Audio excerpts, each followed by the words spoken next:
Hey guys, today I'm going to do an oil pressure switch on my 1996 Ford F-150. The reason I'm doing the switch is because my gauge will jump back and forth from low to about the R and normal. So I want to get that fixed because it's absolutely driving me crazy. My truck does have 174,000 miles on it, so I think it's time for it to be replaced. Pop the hood here and show you what I got going on. Nothing special really. Show you the engine bay here. It's a regular old 5.8 mass airflow truck. Now I'll show you what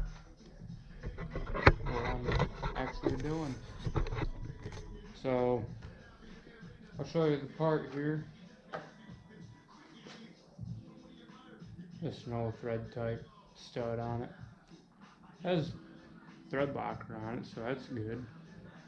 But a lot of times what fails on these things is this cap will loosen up and it will leak through the cap.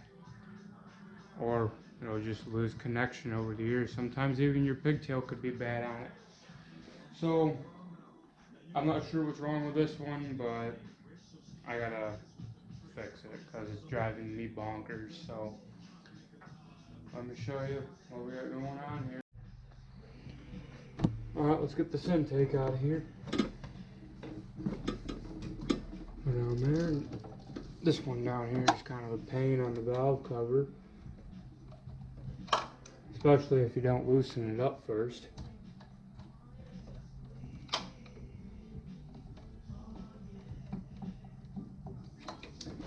But it's not too bad to do.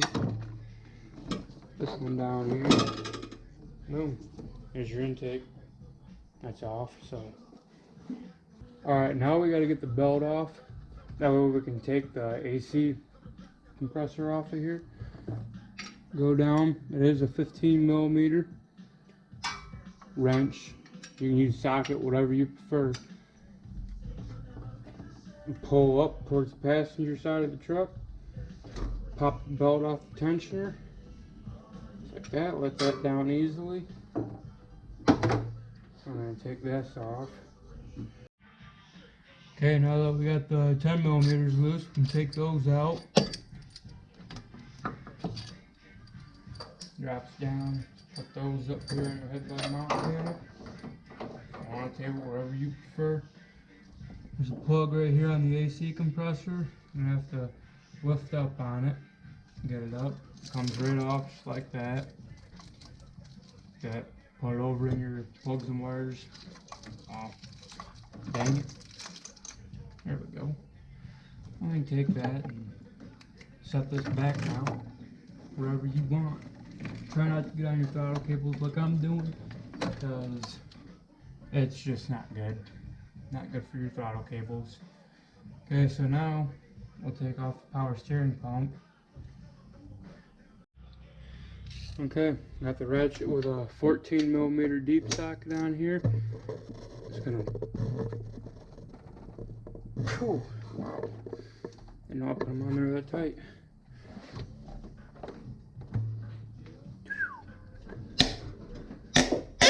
Jeez. Yeah, don't put those on there that tight. They weren't coming off. But there's 3 14s down here.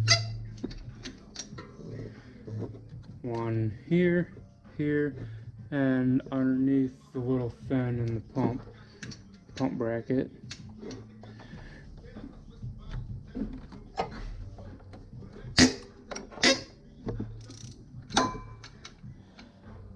Sucks because you have to do these by hand unless you have an electric ratchet.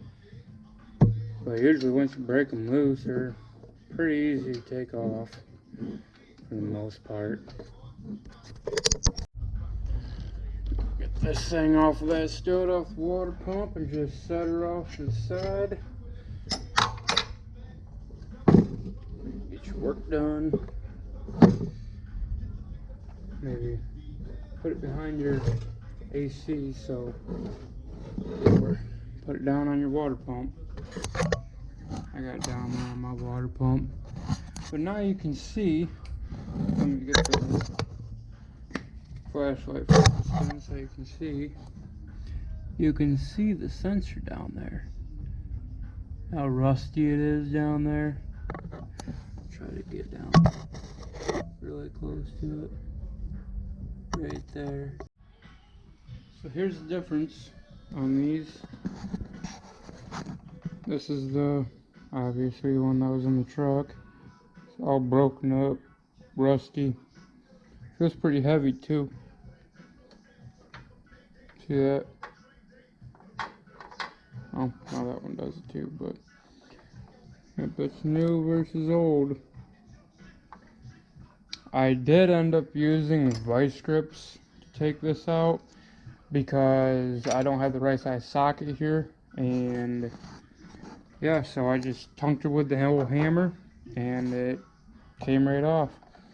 Basically locked it on there and hit it right in through here, and it popped right off. Not popped right off, but I took her out. So, yep, gonna put this new one in here. Already thread locked, so good to go. You can see down in there. It's kind of corroded, but not bad. I'm gonna take a little screwdriver, go in here and just kind of scratch it up. You know, try to get it a little bit better signal. So, and make sure it goes on and it doesn't, you know, doesn't stretch out too much. Yep, hear that click? It clicked in there real nice.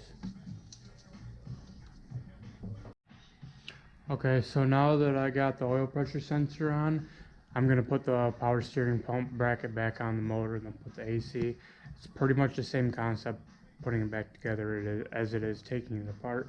As long as your belt didn't fall too far off, you should be fine. I usually just cut my belt right over here, right toward the side of the motor part. So as long as that's good, you should have a belt routing sticker on your core support here. I don't, because I replaced the core support on this truck and I haven't gotten the stickers yet. I also replaced the hood, but that's not important. So after that, I'm gonna take this intake out and get that coolant reservoir and washer reservoir bolted back up, and so I'm gonna put a new bracket in here, one of these.